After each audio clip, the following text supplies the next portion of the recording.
ایک آدمی تھا تو اس کی بیوی میکے گئی تھی، دن اوپر ہو گئے تو بیوی آئی نہیں.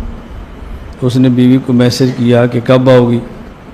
بیوی نے آگے ایک اور بات لکھ دی، کوئی بات بھی تھی. اس نے تھوڑی دیر بعد پوچھا تم یہ بتاؤ کب آؤ گی. اس نے پھر کوئی اور ایک بات یہ تو لکھ دی. خاوند نے پھر پوچھا تم یہ بتاؤ آؤ گی کب. سمجھ آ رہی؟ باقی باتیں چھوڑو، تم نے آنا کب ہے. اس پر پھر اس کی بیوی نے اپنے شوہر کو ایک لطیفہ لکھا. انہوں نے کہا ایک شیر تھا جنگل میں، اس نے جانوروں سے کہا بھی اپنے ماتحتوں کا خیال بھی کرو اور اپنے ماتحتوں سے پوچھ گچھ بھی کیا کرو، اور یہ گڑبڑ کریں تو ان کی ٹھکائی بھی کیا کرو. ایک بندر تھا، اس نے خرگوش کو بلایا. ادھر آ. خرگوش مستیاں کر رہا تھا، کھیل رہا تھا، مٹک مٹک چل رہا تھا. بندر نے ادھر آ. خرگوش آیا. بندر سے خرگوش نے پوچھا تو یہ دس تو ٹوپی کیوں نہیں پائی. یہ پنجابی سب سمجھتے ہیں نا. بندر نے پوچھا بھائی تو نے ٹوپی کیوں نہیں پہنی. اس نے کہا جی میرے کان لٹکتے ہیں، لمبے ہیں، تو ٹوپی پہنتے ہو تو اتر جاتی ہے. اس نے لگائی کس کے، چانڈ مار گیا، دفعہ ہو جا. دوسرے دن پھر جب بندر گیا تو یہ خرگوش کھیل رہا تھا. اس نے ادھر آ. جی. اس نے کہا تو نے ٹوپی کیوں نہیں پہنی. اس نے کہا جی میں نے کل بھی تم دسیا جی میرے کان لمبے نے، ٹوپی کھلون دی. انہوں نے پھر ایک کرنا پھونٹ سٹی نسیا. بندر اتر ہوتا چلا گیا. کل پھر اس نے دیکھا کھیل رہا تو اس نے کہا تو ٹوپی کیوں نہیں پائی. انہوں نے کہا جی میں تمہیں کل بھی دسیا سی، پرسوں بھی دسیا، میرے کان لمبے نے، ٹوپی کھلو. پھر چھنڈی کو دے. اس نے پھر ایک لگا دی. بندر بڑا پریشان ہے، کیا کرے. خرگوش بڑا پریشان، کیا کرے. اس خرگوش نے جا کر شیر کو شکایت لگائی. اس نے کہا جی آپ نے آرڈر تو دے دیا، ماتحتوں کا خیال کریں. میرا افسر باندر روزانہ میری ٹھکائی کرتا ہے، اور مسئلہ ایک ہی ہے تو نے ٹوپی کیوں نہیں پہنی. میں نے ایک دن اپنا عذر بتایا، پھر مار کھائی ہے، پھر عذر بتایا، پھر مار کھائی ہے، تیسرے دن کیوں پھر مار وہی کھا رہا ہوں. شیر نے کہا اچھا. اس نے بندر کو بلایا. بندر کو بلا کر کہا بھائی مارتے ہیں ماتحتوں کو، لیکن کوئی بہانہ تو ٹھیک ہونا چاہیے. تو ایک ہی بات پر ایک دن مارتا ہے، پھر دوسرے دن مارتا ہے، اس طرح تو پورا ماحول خراب ہو جاتا ہے. مارو لیکن کوئی بہانہ ٹھیک ہو. اب دیکھو میں تمہیں ایک مثال دیتا ہوں. آپ خرگوش کو بھیجو کہ جاؤ سموسے لے کر آؤ. وہ سموسے لے کر آ، پھر پوچھو چٹنی لایا. وہ جی نہیں، اس کو لگا دو ایک. چٹنی کیوں نہیں لایا. اگر کہ جی لایا ہوں تو پھر پوچھو کون سی لایا، دہی والی یا آلو بخارے والی. کہ اگر دہی والی پھر ایک لگاؤ. آلو بخارے والی کیوں نہیں لایا. اگر وہ لائے آلو بخارے والی پھر مارو. وہ تو دہی والی کیوں نہیں لایا.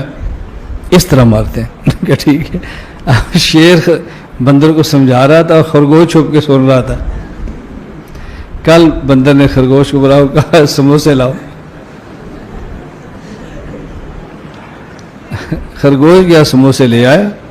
اب اس نے سموسے بھی لایا اور چٹنی لایا دہی والی، اور ساتھ چٹنی لایا آلو بخارے والی. اب کیسے ماروں. بندر نے پوچھا ہاں بھائی سموسے آ گئے. جی چٹنی آندھی ہے. جی لے آیا ہوں. کیڑی آندھی ہے.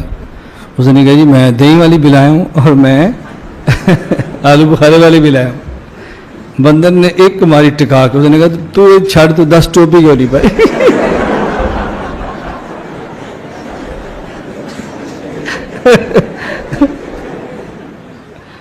وہ کیا ہوا ہے، کہتے ہیں کہ وہ ان کے دوست کی کہیں شادی تھی، تو جو بے وقوف ٹائپ کے لوگ ہوتے ہیں نا، ان کو بہت سوالات پوچھنے کا شوق ہوتا ہے کہ نکاح کے بعد کیا ہوگا اور کیا بیگم سے بات چیت کیسے شروع کرنی ہے. کیا وہ پاگل ہوتے ہیں یہ لوگ. تو یہ آ گیا ان کے پاس. ہمارے جو دوست، نام نہیں لوں گا میں، بیٹھے ہوئے ہوں گے یہاں پہ. ایسا نہ دوبارہ پٹیں دولہے کے ابا سے. پھر یہ ایک دفعہ تو پٹ چکے ہیں، دوبارہ نہ پٹیں گئی، زخم تازہ ہو جائے گا نا ان کا. تو وہ دولہا جس کی شادی تھی، رخصتی تھی رات کو، وہ آیا ان کے پاس ایسے پوچھنے پاچھنے کے لیے. تو انہوں نے بتایا کہ بھائی دیکھو، زوجہ کے پاس جانے سے پہلے اذان دینی ہے تم نے. اس کا فائدہ یہ ہوگا کہ نرینہ اولاد پیدا ہوگی صحت مند. صحت. میں نے تو صرف اتنا واقعہ سنایا تھا. انہوں نے کہا کہ پورا اس طرح ہے کہ اذان بھی کسی اونچی جگہ پہ کھڑے ہو کے دینی ہے. آزان کسی اونچی جگہ پہ کھڑے ہو کے دینی ہے, اور جب آزان شروع کر دو تو درمیان میں رکنا نہیں ہے. درمیان میں رک گئے معذور بچہ پیدا ہوگا, ٹھیک ہے نا. اب یہ جناب شروع ہو گیا, مذاق کیا تھا اس نے, مذاق کیا تھا, وہ سیریس ہو گیا. اب وہ دلہن بیٹھی ہوئی ہے, یہ ڈریسنگ ٹیبل پہ چڑھ گئے نا, اس سے زیادہ اونچی جگہ ان کو نظر نہیں آ رہی تھی, تو شکر ہے الماری پہ نہیں چڑھا. الماری پہ سے نہیں چڑھے کہ بھائی جب چڑھ جاتا الماری پہ تو کھڑے ہونے کی جگہ نہیں تھی. وہ بیوی کہتی کسی بندر سے میری شادی ہو گئی ہے. وہ ایک آدمی گیا نا نفسیاتی ڈاکٹر کے پاس کہ مجھے وہم ہو گیا کہ میں بندر تو نہیں ہوں. تو ڈاکٹر نے بولا پنکھے سے اترو گے تو میں علاج کروں گا نا اپنا, پنکھے سے تو نیچے اترو.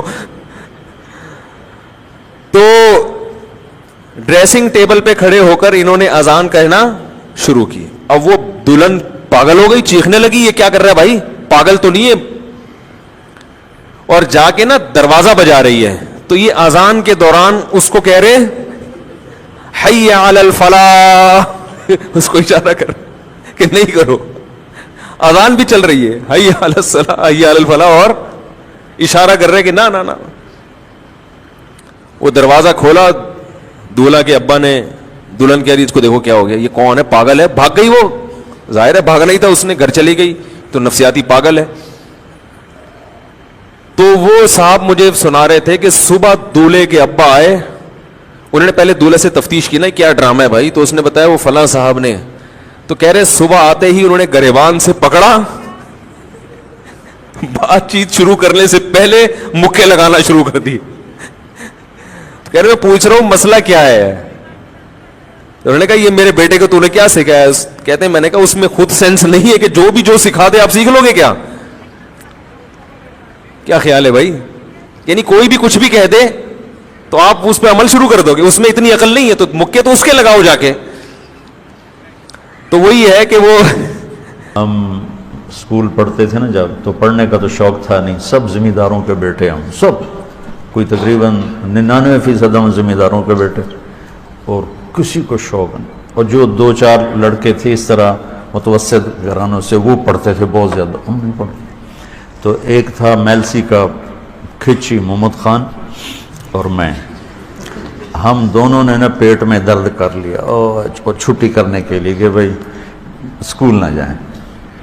تو میں تھوڑا عقل مند تھا, وہ ذرا بالکل ہی بدھو تھا. میں نے وہ کچن سے راکھ لے کر آیا اور اس پر تھوڑا پانی ڈالا, تھوڑی تھوکیں ڈالی الٹی کا نمونہ بنانے کے لیے کہ مجھے مجھے الٹی ہے. ہمارا جو سورنڈن تھا نا وہ بڑا سخت تھا, بہت مارتا تھا. تو ہم دونوں نے نا بیماری کا بہانہ بنا کے چھٹی کر لی. اچھا اب ہم گپے مار رہے تھے, جب لڑکے چلے, پہلے ہم ہوں کرتے رہے, جب لڑکے چلے گئے ہم رضائیاں, سردیوں کا زمانہ تھا, ہم رضائی پھینک کے گپیں شروع کر دی. کافی دیر ہم گپے مارتے رہے. میری چھٹی حص نے کہا کہ لگتا ہے اب ناظم صاحب آئیں گے چکر لگانے, وارڈن, تمہارے یہاں ناظم ہوتا ہے تو وارڈن صاحب چکر لگانے آئیں گے, تو کہیں ہم موقع پہ پکڑے نہ جائیں. تو میں نے تو رضائی اوپر لی اور لیٹ گیا, اور وہ جو تھا نا اس نے دیکھا میں باتیں بند کر دی ہیں, وہ بھی رضائی اوپر لے کر لیٹ گیا. تھوڑی دیر تو لیٹا رہا, پھر اس نے گانے شروع کر دیے. تو وہ گانا گا رہا, گلاں دل دیاں دل وچ رہ گئیاں شمع پہ گئیاں, زور سے, اس کو پتا کوئی بھی نہیں. طالب صاحب اندر آ گیا, میرے اوپر بھی رضائی, اس کے اوپر بھی رضائی. اب وہ گلاں دل دیاں دل وچ رہ گئیاں شمع پہ گئیاں, اور اوپر سے طالب صاحب نے رضائی ہٹائی, وہ شمع پہ.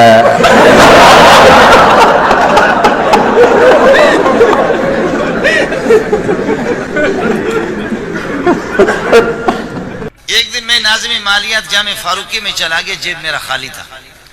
ناظم مالیات سے میں نے کہا بدبخت 15-20 ہزار روپے دے دو, ایمرجنسی میں تنخواہ آ جائے گی تو لے لینا, کریں گے کوئی ترتیب, کسی مرید کو پھنسا دیں گے, آپ 15-20 ہزار دے دو. اس نے کہا حضرت آپ قرضہ نہ لیں, آپ کے لیے کسی نے کوئی لفافہ دیا.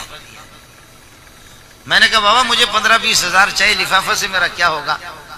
اس نے کہا یہ لفافہ میں نہیں جانتا. ایک بندہ آیا, اس نے کہا 2 مہینے سے میں امریکہ سے آیا ہوں, اب میں واپس امریکہ جا رہا ہوں, مولوی مینگل سے ملنا ہے مجھے, لیکن آپ نہ مل سکے تو وہ چلا گیا اور یہ لفافہ دیا. لفافہ جب ہم نے کھولا 500-600 پتہ نہیں کتنے اس میں ڈالر تھے. میں نے کہا بابا مجھے 20,000 چاہیے, 15,000 چاہیے, یہ 500-600 ڈالر سے میرا غریب کا کیا بنے گا؟ اس نے کہا اللہ کے بندے یہ بہت بڑا پیسہ ہے. میں نے تصدیق نہیں کی. اس نے کہا آپ تھوڑی دیر صبر کرو, آدھا پونا گھنٹے کے بعد میں مسلم کمرشل بینک سے ہو کر کے آ رہا ہوں, پھر آپ کو بتا دوں گا. وہ جب وہاں سے آیا تو میرے خیال میں 42,000 یا 43,000 وہ لے کر کے آگے انہی ڈالروں کے. اب 500-600 ڈالر تھے یا اس سے کم تھے, لیکن 40,000 جب یہ بنے. اب امریکہ کے ڈالر دیکھنے میں تو بہت کم ہے, مقدار میں تو بہت کم ہے, لیکن پاوروں کا زیادہ ہے. پاکستانی پیسہ تو زیادہ ہے لیکن اس میں پاور نہیں ہے. میں نے اس دن سے توبہ کیا کہ میں امریکہ کی مخالفت نہیں کروں گا.